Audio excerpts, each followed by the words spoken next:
Let's talk about politics. Don't know if you guys have been keeping up with everything that's been going on. Is this insane, never-ending Democratic hustle keeps going on? Where I haven't even got to impeachment. Don't worry, guys, that's coming. I'm just still waiting to see how absurd it's actually going to get.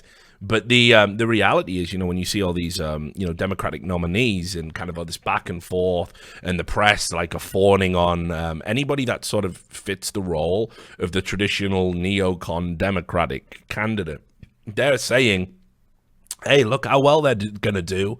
They're definitely going to play well. And then, of course, they're dropping out one by one. Do you remember Beto O'Rourke, the furry? You remember him? Beto O'Rourke, look at him. Woo, he's fucking skateboarding. He talks to the people. He's young, he's youthful, he's exuberant. He has copied the syncopation of President Obama's speech to the T. He obviously had a speech coach get him to do that because that's not how he talks. And he was replicating it in fucking speeches. He is a guy who thought if he went all out and said outrageous things, outrageous lies about what Trump said about Hispanic and Latino people, it would play out the way it would give him instant approval in the polls. Instead, everybody just gave a jaw-breaking yawn. And then on top of that, he said, hey, America, also, I'm going to seize your guns. Plays well in the towns where there's just been a mass shooting. Doesn't play well everywhere else, because what you're essentially admitting to, if I was president, I would violate the Constitution. Not a good platform. Just for future reference, Beto, and for anybody in the chat, by the way, if you're ever going to run for president of the United States, don't make one of your platforms, I will not adhere to the Constitution. Americans don't like it. People don't like it. Constitutionalists don't like it. Europeans who are envy of the Constitution as a document, protected rights for its citizenry, something we don't actually have. We don't like it. So just saying, Constitution, it's not the be-all and end-all, obviously. It's got some sort of grey areas, but in general, Americans like it, right? So don't say that. But Beto, he was meant to be the big rock star, wasn't he? Of the fucking, of the Democrats. And boom, out he goes, like, just bows out, like, yeah, fucking, I can't even do it. Like, and I'm not even gonna stay involved in politics. Okay, good. I was told you were the fucking great hope for and a future president. He'll be back. They always come back. But now, the one that we had drop out, Kamala Harris. Kamala Harris, another huge, got a huge drive from the mainstream media. Look, it's a black woman. This is exactly what we need to push the progressive message. There's nothing progressive about Kamala Harris, by the way. I mean, she is very much part of the institutional machinery of traditional, wait, aren't you supposed to be progressive? No, not when I'm working as Attorney General. Definitely not. And her run, I mean, everybody remembers the Tulsi moment. I think we'll play that while we're talking about it, 'cause it's just good to rewatch. But, she like a lot of politicians, campaigned on positions of rank hypocrisy based on, what they're telling you, to the voter, compared to what they've done in their lives. But obviously, she was fundamentally unlikable as a person. She had that sort of just fake, smarmy, like completely incapable of engaging with an audience, with the people. But not only that, there is something grotesque, I think, about black candidates that assume they will get the black vote. I think that is so disrespectful to the community that you are supposed, it's not enough to be, you have to offer something up to that community. And the reality is Kamala Harris didn't do that at all. Kamala Harris actually actively harmed the black community in multiple instances back when she was working as the AG. And listen, the days of prominent black thinkers as well, thinking like we need to get behind. Listen, Obama did a lot of good for the black community in America. Kamala Harris actively had done nothing positive whatsoever, and had this like really just assumptive air about her that the skin color was going to be enough. For all of these reasons, anyway, this is why her campaign comes hurtling to the ground like a fucking meteor, or I should say a meteorite. And it's not just what Tulsi did. It was that the base was never there to begin with. These polling figures, by the way, after 2016, do you still buy the polls? Like, put it this way, the media cannot have it both ways. The media cannot have it both ways. They say on the one hand, oh, look at these polls. President Trump is hugely unpopular right now. Only 30% approval, lowest of all time. And then they go, the polling data is 100% accurate. And then the last poll they took from Rasmussen has him, because of this impeachment nonsense, has him at something like 52% approval coming out in November. And then they go, it's just polls. You can't really trust these polls, can you? Can't really trust them. Can't really trust them. And listen, I keep telling you this. This isn't about right and left, because the media lie about Bernie too. They lie about him just as much as Trump, honestly. What they've done to Bernie's campaign is absolutely unforgivable. They've constantly misrepresented who he is. They've constantly focused on things that don't even exist. They've constantly contradicted themselves. They've done fact checks on him the same way they do to Trump, where it's like, it's absolutely true, and they go, slightly false, mixture. It's like, no, it's true. He's not lying. And they do that to him as well, and they do that to Trump as well. And it's like I keep telling you, it is not about right or left. It is about keeping traditional machinery, the traditional political machinery that interacts with the media, these big millionaire-owned media conglomerates that in doing this get kickbacks down the road, tax breaks, get to expand into other businesses. They cannot have wild cards in power. Trump's a wild card. I don't think he's been a great president. I don't think he's been the worst ever. But to believe it, you would think, honestly, that we had a tyrannical government in place in the U.S. They don't want Bernie in. Holy shit. What a time to be a fucking billionaire. What a time to be a billionaire media owner. What a time to be Big Pharma if Bernie got in. They don't want him in. And the media are owned by the people that don't want him in and paid for by the people that don't want him in. It's only now, I think, the pennies drop with Bernie after a heart attack at the tender age of 78. He's realized, wait, maybe they do lie about Trump too. They'll lie about anybody that isn't part of the game. It's a con, okay? So anyway, they pushed Kamala. They said, look how she's polling. She's right up there. She's doing really well. She had no support. She had no support, and she had no support because, I know Bernie does look really old. I know. You're going 78? Holy shit, looks like 108. I know. He does look like the Crypt Keeper. Man's just had a heart attack. He missed his window, man. Like, Bernie missed his window. He should have got the nomination. If he got the nomination, I would have fully supported him. Obviously, it wouldn't even been a thing if it was Bernie versus Trump. I'd 100% been on Bernie. But Hillary, nah, never me. Never me. Like, I'd have gone Caligula before fucking Hillary Clinton, I think. Like, nah, come on. What are we doing here? Did Haiti not happen? Did Benghazi not happen? Did the Clinton Foundation not happen?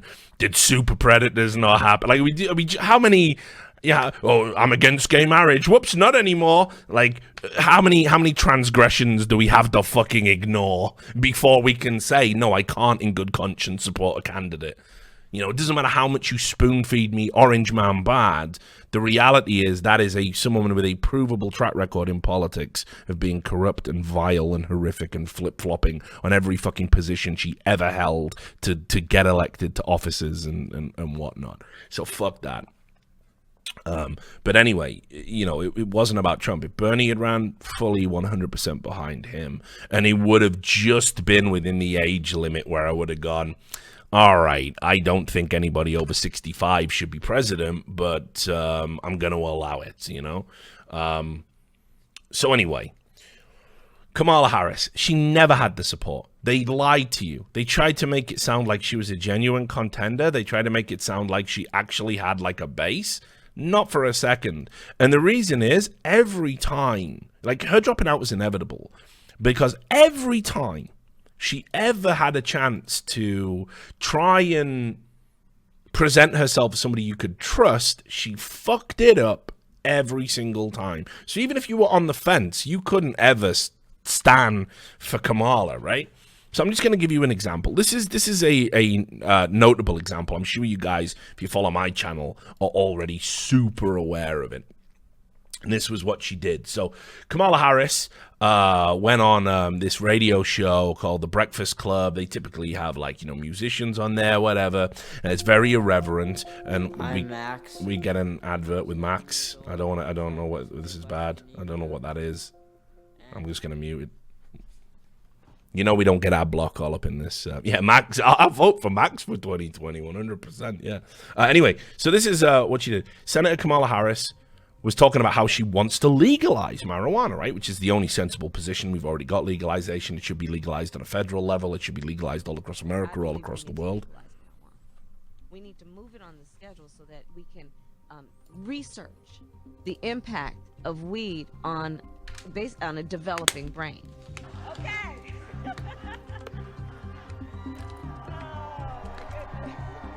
Have you ever smoked? I have. Okay.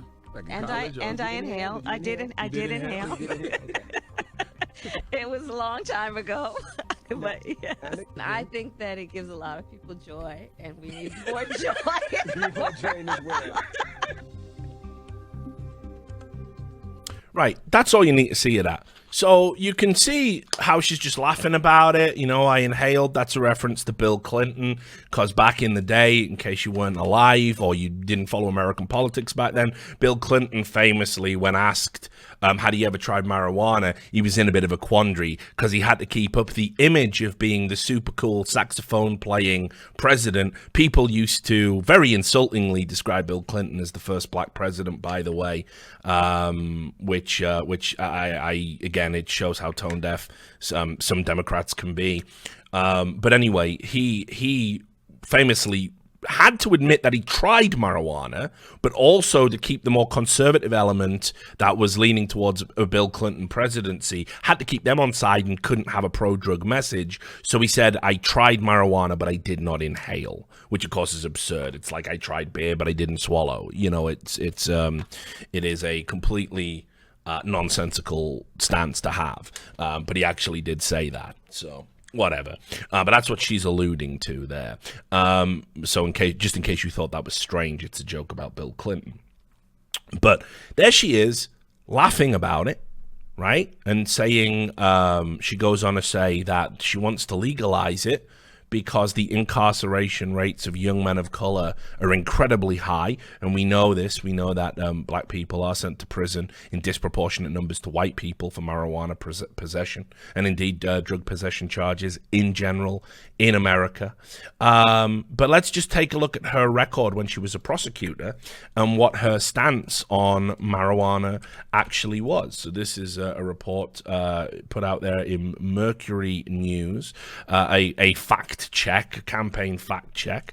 And if you scroll down here, it's when she was over in San Fran and was prosecuting cases. She oversaw 1,900 marijuana convictions in San Francisco during her tenure as a district attorney. You see, so why people... If you ever want to know why people find her to be incredibly repellent as a candidate, imagine what it takes to be responsible for ruining the lives of 1,900 people for partaking in a drug that you now say should be legal, to acknowledge that black men go to prison in disproportionate numbers for low-level marijuana possession offenses, and yet you prosecuted 1,900 of them directly. You were directly responsible for that. And then you go, yeah, it brings joy to people's lives. I'll tell you what doesn't bring joy to people's lives. It is overzealous prosecutors that want to put people behind bars so they can get reelected by saying, look what we've done to the crime statistics, you fucking fraud. But it doesn't end there with Kamala Harris, right?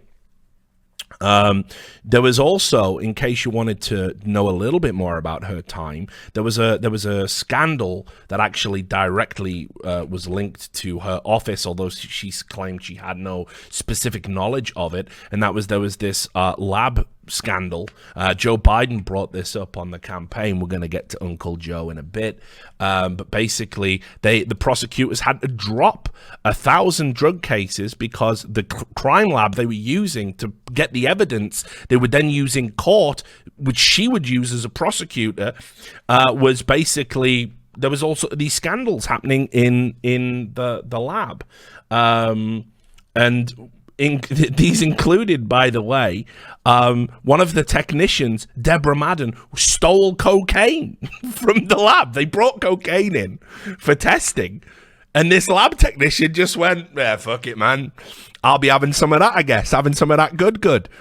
That was the lab that was sending the evidence across to Kamala Harris's prosecution. I'm going to go out on a limb and say some of those convictions probably were a little bit slipshod. Just saying. So anyway, and of course, no acknowledgement of that. But then I think what the worst example, I think, of her kind of duality when it comes to her public opinion on certain policies that she claims, if elected, will fight for, legalization of marijuana, but she used to prosecute people for it. It was probably what happened in regards to a death penalty case. This is the one Tulsi talked about. My migraine pulls me away. You're giving me a migraine, ads. And look, I've got to be fair to Kamala Harris. She has always been adamantly vocal against the death penalty. There is no doubt about that, right? And that's quite a difficult stance to take. If I ever remember rightly, there was this incident where there was a gang shooting and the gang member had just killed this guy. It was like one of those initiation killings, I think, and just killed somebody that wasn't affiliated with a gang, had no like criminal history, just a young dude, minding his own business, and he just got shot. And Kamala Harris said, I do not want to seek the death penalty in that person's case. I want to put them in prison for life. And this was considered hugely controversial, that this person should absolutely be killed. And she said, values can't be flexible. So you go, okay, this is my kind of politician. Slight problem. There is a very famous case. Let me just scroll down to this part here so I get it all right. It was a guy called Kevin Cooper. Kevin Cooper was sentenced to death in a sort of a quadruple homicide, and has been on death row while seeking appeal for something that happened in 1983. It was supposedly he killed like an entire family and a friend that was also coming over there. It included a young boy was in the house at the time, and an 8-year-old escaped and basically survived after being stabbed. So the 8-year-old victim said in testimony he wasn't certain who had done it, and that there had been 3 men who had come to the home earlier that night that he didn't know, and he thinks they could have been the attackers. Anyway, for whatever reason, Kevin Cooper was deemed to have been, because of his relationship, I think, to this family, to be the prime suspect. He went to trial, he was found guilty, and sentenced to death. Now, he maintained his innocence the entire time. His legal team said, if we can get additional DNA testing that came out, obviously much later, it will completely exonerate him. The DNA testing on the weapons and the bodies, because obviously DNA testing had got more sophisticated over that period of time, would absolutely exonerate him. And his appeal team, his legal team, pushed for these tests to be introduced into court. Well, this so happened to be while Kamala Harris was obviously the chief prosecutor, and she said, absolutely not. He cannot have this DNA testing. He just can't have it. So he's got to stay on death row, because she will not allow a test that would potentially exonerate him, because she didn't want the conviction to be overturned. What she then did when she obviously left that position was publicly say, oh yeah, I was wrong. We should get the DNA testing for him. Well, it's no good now, you fucking bitch. The guy's entire life. I mean, I'm not even making an assumption of innocence here or guilt, but you have denied testing that would put beyond a reasonable doubt one of those two things.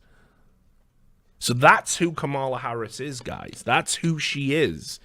She is say one thing, do another. When she holds a position of power, she'll do what's good for the state. She'll do what's good for the system. But when she's on a fucking radio interview, she'll try and pretend she's one of you. Now, just in general as well, there were so many potholes she avoided because the mainstream media really wanted to push her as a potential candidate. Because again, she was kind of, a woman of color. She's a establishment Democrat. They want to push the progressives out. They want to get rid of the Bernies and people like that first before the Kamalas, even though she's a thoroughly unlikable candidate and a thoroughly dishonest candidate. Let me just give you another example as well. Do you remember when she banged on Joe Biden and she said she was one of the first people that was responsible for the busing in the segregation of schools? She was one of the first girls affected by that when she was growing up. This is quite it became a soundbite for her campaign. Hang on, I think this is loading. Come on, XSplit. Let's just see. All right, well, I'll let that load. But anyway, she famously said to Joe Biden that, there it is, that little girl was me. And first of all, there was a lot of journalists that sort of were trying to cast doubt on that campaign, on that assertion. There were some people that were saying we don't really know if it's true or not. Some people were going through her high school yearbooks and stuff like this. I think a lot of that was probably just a right-wing talking point. I think it's absolutely entirely plausible that she was one of the first people affected. So whatever, but it's neither here nor there. What she did was she had this great breakout moment, that little girl was me. And within like a day or two after she used that soundbite against Joe Biden, they started selling T-shirts with that slogan on. That little girl was me was meant to say, I was the victim of racism and now I am running in a presidential campaign in America. The old ways, Joe, are not going to fly anymore. And they turned it into a T-shirt. This supposedly powerful statement, which, by the way, after she made that speech, she polled the highest she ever had, and she never polled that high again. And the poll started to shrink away after cynical nonsense like that. It just leaves a bad taste in the mouth. People don't like that. They don't want your fucking, powerful story that they empathize with reduced to a T-shirt slogan. It's dismissive. Then there was her outrageous stance where she actually, hang on, let me make sure I get these the right way round. She was campaigning to have Donald, on the campaign trail. Think about how unimportant this is. So what do American people care about? Taxes, access to health care, access to clean water. I can't believe I'm saying that in America, but it affects Michigan and certain other states as well with lead content and all sorts of stuff. And of course, Republican politicians doing favors for the people that should absolutely be going to jail for corporate manslaughter. These are the things that matter to Americans. The quality of their lives, jobs, the ability to raise a family comfortably, to be healthy, to live longer. Right now in America, the average mortality, age of mortality it's gone down. It's declined. There's a problem here. This is what people care about. What's Kamala Harris literally banging on about? None of those things. She was actively using her platform, dare I say her pulpit, to basically get Trump's Twitter account banned. Sorry, Max. I know you're a popular dude, but I'm going to pause you again. So she was honestly going out there and saying, why aren't Twitter banning Donald Trump's platform? It should absolutely be banned. And she was doing this sort of under the threat, if you like, of that, hey, if I'm elected, I'm going to pressurize Twitter into doing it. People don't like this. People don't care. How is Twitter and who they allow on and off the platform? Why is it something that you as a Democratic nominee are focusing so much of your time on? You understand that the average American doesn't have a Twitter account and certainly doesn't care about the shenanigans that go on. But anyway, she campaigned on that. She said, we got to get Donald Trump off fucking Twitter. And, of course, Twitter had to come out and said, listen, well, I'll read you Kamala Harris's campaign quote. Twitter is not holding Donald Trump accountable for abusing their platform to threaten people and incite and inspire violent behavior. I mean, there's absolutely nothing on that account that would come close to constituting those claims, and it's irresponsible to make them. So Twitter had actually wrote her a letter in response, and so we understand the desire for our decisions to be yes/no binaries, but it's never that simple. We reviewed the tweets you have cited in your letter, and they do not violate our policies against abusive behavior, targeted harassment, or violence on the service. But people don't care about this. This is not a big campaign talking point. Does anybody really think America's a better place if Donald Trump has his Twitter account banned? I mean, like, does anyone really give a fuck?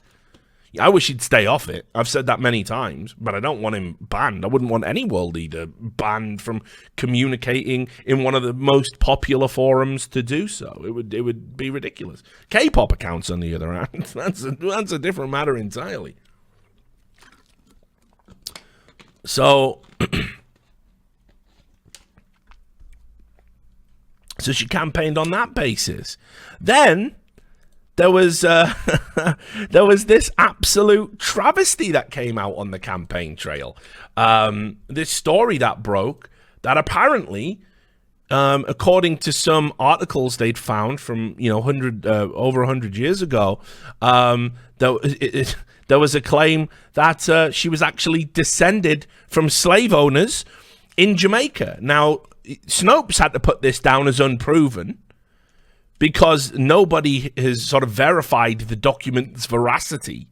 But they do conclude, if you go through the whole thing, at the end, basically saying that, if she was a descendant of this person, which we aren't too sure about, then yes, that person did own slaves on a Jamaican plantation. So this, by the way, is a kiss of death in any campaign. Just to show you how fucking crazy Beto is, after this story broke, Beto O'Rourke came out and went, yeah, me too, I'm descended from slave owners. Like, what are you doing? Shut up, white boy. Shut up, don't say that, you fucking idiot. People don't like it. It's bad. Slavery's bad. You don't fess up to it because you think white guilt's the big fucking way to win an election, you fucking moron. Fucking crazy. Like, can you even imagine somebody doing that? Like, oh, look, one of my political opponents is embroiled in a potential scandal over there. Yes, this will not play well with that demographic. But if I confess to it too, like, no, Beto, you mad cunt, you must have wiped out on that fucking skateboard one too many times. Like, it's crazy to me. But anyway, so this was bad as well. And by the way, she already didn't play well with the black community. A headline like that is not going to play well with the black community because, again, it reeks of hypocrisy. She made race such a big part of her campaign and talking about rightfully the horrors of slavery in America, but you're a descendant potentially of a family that benefited from it. It's that rank hypocrisy that turns people off, and that's an especially contentious issue. Then just factor this in with the thing she did when she went on Jimmy Kimmel. I think it was one of the Jimmys. It was a late night show, and she did this. She did this fake political commercial as a joke for. Oh, that's loud. Yikes! News, I'm Hanuman Welch. Right? She did this fake. She did this fake ad, political ad for Wakanda. Right? Now listen, I'm just going to tell you something, and apparently it's racist to say this, so sorry. But Kamala Harris is Indian and Jamaican. By definition, not African American. She is not of African descent. And that there was a lot of black community leaders that are talking about specific African American issues that that made this was, even though it was a joke, this was considered distasteful. Think about what Black Panther was. Why it was a cultural landmark? Because for a long time, people, black people feel like they haven't been represented in positive ways, or they've been segregated and pigeonholed into certain roles in Hollywood, and that Hollywood has a very white, European-centric view of the world. Black Panther was a superhero movie where all the main protagonists, and indeed the antagonist, were black, and at the core of the debate was the hero saying that, no, we can actually interface and exist in a country that has a history of racism, and we owe it to not be we owe it to ourselves to not be isolationist. And the antagonist was saying, fuck whitey, it's time that now that we've got the tech, we should be on top and we should become the oppressors. And this is essentially a dichotomy, a discussion that's been at the heart of the Black Power movement. It was evident in the civil rights movements when you had the Black Panther movement, you had obviously Malcolm X, and you had Martin Luther King with very different perspectives, especially once Malcolm X converted to the Nation of Islam. You had with all very different perspectives about how to get black empowerment in America. That's what that film is really about. I know it sounds like, oh, Richard, you hate wanky pretentiousness in your films. That is what that movie is about. That is what it's presented on a very superficial level, but on a deeper level, that is what it is about. It is a discussion about that. It's powerful in some parts. It's got some scenes. But here's the other thing that Black Panther provides. Black Panther provides an almost wish fulfillment element of what would Africa have been like.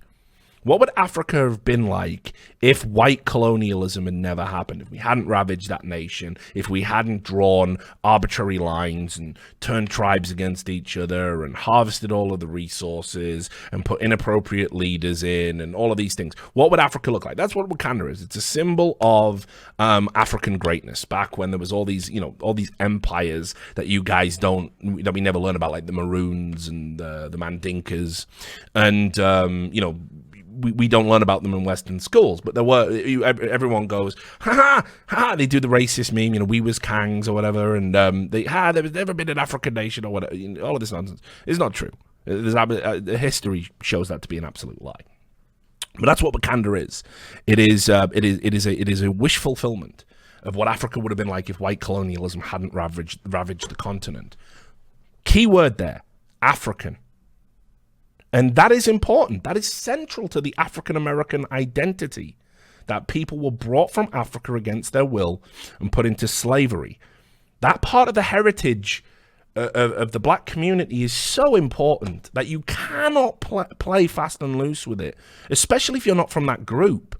If I did a Wakanda Forever commercial, it would be so distasteful. It would not play out well with the black community. So Kamala Harris, an Indian Jamaican woman, supposedly, allegedly descended from slave owners on a Jamaican plantation, comes and does this. And guys, it is spectacular cringe. Now, an important message from Senator Kamala Harris. I'm California Senator Kamala Harris, and I am pleased to announce that I am running for the first ever Senate seat of Wakanda. Now that this beautiful nation has decided to embrace the world by coming out of its self-imposed seclusion, it would be my honor to represent the people of Wakanda. I have committed the last 3 decades to public service, and I can offer insight toward policy as well as trade that will bring great value to the Wakandan Empire. When it's time to battle, I have no problem doing my fair share and grabbing a spear. I mean, this is Don't just let this outfit horrifying. Oh, God. Lobbyists will never have a place in my campaign or in our government. I don't care how much they offer. Our vibranium isn't going anywhere. Public perception is key. I'm willing to shave my head if absolutely necessary. The environment is vital. Killmonger may have ruined and burned your field of heart-shaped herbs, but don't worry. I'm from California. I can repopulate that field with a bunch of different herbs. To the lovely people of Wakanda, I know you will make the right choice. And as always, Wakanda forever. Paid for by Kamala Harris. It was the Colbert Show. That's rough, isn't it? That is fucking rough. And let me tell you, even though it was a bit of fun, it was a joke. You have to think of the optics of that. Somebody who is already, they turned the discussion, which I think is a perfectly valid one, about whether or not somebody like should assume the African American community are going to support them when they are not themselves African American from a heritage point. They turned that. She turned that into saying they're saying I'm not black enough. Nobody is denying your blackness, but African American, it is a specific ethnicity. There's a specific heritage there, and it's hugely disrespectful to dismiss it and say just on the basis of the color of my skin these people and me have all this in common. You don't have a shared history. That's just the reality as proven by the prior story, and it's disrespectful to say otherwise. And then you take this huge cultural touchstone among black people, among African Americans, and you mock it and deride it. And nah, guys, I'm telling you, that is right there. That is the tone deafness of her campaign in a fucking nutshell. And just to add as well, it wasn't even funny, and the delivery was fucking awful. Like, maybe if you had some charisma, you could pull it off, but you absolutely don't. And if you do, you didn't show it there.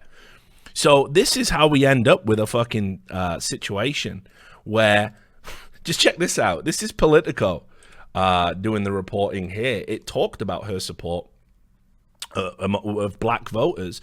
Why black voters never flocked to Kamala Harris. Buried inside a midsummer report for Pete Buttigieg's, by the way, Pete Buttigieg is on the up, have you noticed that? Campaign outlining his own strengths and weaknesses. A few lines crystallize one of the most important developments of the 2020 presidential race. Black voters' relative lack of interest in the black candidates. They see potential in her, Buttigieg pollster wrote about Kamala Harris after interviewing groups of black voters, but do worry that America won't elect a black woman. And for many, Harris's June debate criticism of Joe Biden on racial issues did not feel sincere. Months later, with Harris out of the 2020 race and Cory Booker lagging, I mean, fucking hell, Cory Booker's just a generic man. He just hasn't said anything of value during the entire time. There was that one moment where Beto O'Rourke talked Spanish and Cory Booker went, all right, I can do that too, motherfucker. And then spoke, and that was it. I don't even mind Cory Booker. There's some sort of likable component to him, I think. I don't think he's fundamentally unlikable. Anyway, months later, with Harris out of the 2020 race and Cory Booker lagging in the polls, the only black candidates in the field are set to miss the next Democratic debate. But Biden, the candidate getting by far the most backing from African-American voters, will be center stage thanks to their support in the polls. That collective choice by black voters so far in this campaign has been one of the most misunderstood dynamics of the Democratic primary. Harris's campaign and others initially expected South Carolina, with its majority black Democratic electorate, to be a source of strength for her. But Biden has prevented any other candidate from breaking through there this year, even as his poll numbers have flagged in other whiter early primary and caucus states. So the affinity voters in these groups feel for Joe Biden is deep and strong, rooted in his relationship with Barack Obama, who is the ultimate validator, said the Buttigieg pollster Katie Connolly in a July report. That garnered attention for probing how Buttigieg's sexual orientation was affecting his chase for African American voters. Wow, thanks for the big advert. So yeah, they basically were having a look to see, because this is how cynical politics is. Will a gay man poll well with the black community? That's what his pollster team was looking into. But there's a great quote down here. Let me find it. While Biden's backing in largely white Iowa and New Hampshire appears somewhat shallow, Connolly continued, the connection black voters in South Carolina felt with Biden seems a lot harder to break. Month after month in 2019, campaign strategists, pundits, and the political press would believe that connection was fraying on the back of some new development, a mistake that has persisted to this day as Biden continues to enjoy strong polling in South Carolina.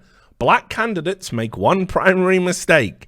They assume that they're going to have the black vote just because they're black, said Johnny Cordero, chair of the South Carolina Democratic Black Caucus. And that is a black community leader saying on the record what we should have all known immediately, that there was a smugness and assumptive element that, you know, hey, I'm black too, so you're going to vote for me, right? Fuck you, Kamala. Absolutely not. I couldn't be happier that she is out of the race, because the Democratic Party deserves better than that. The black community deserves better than that.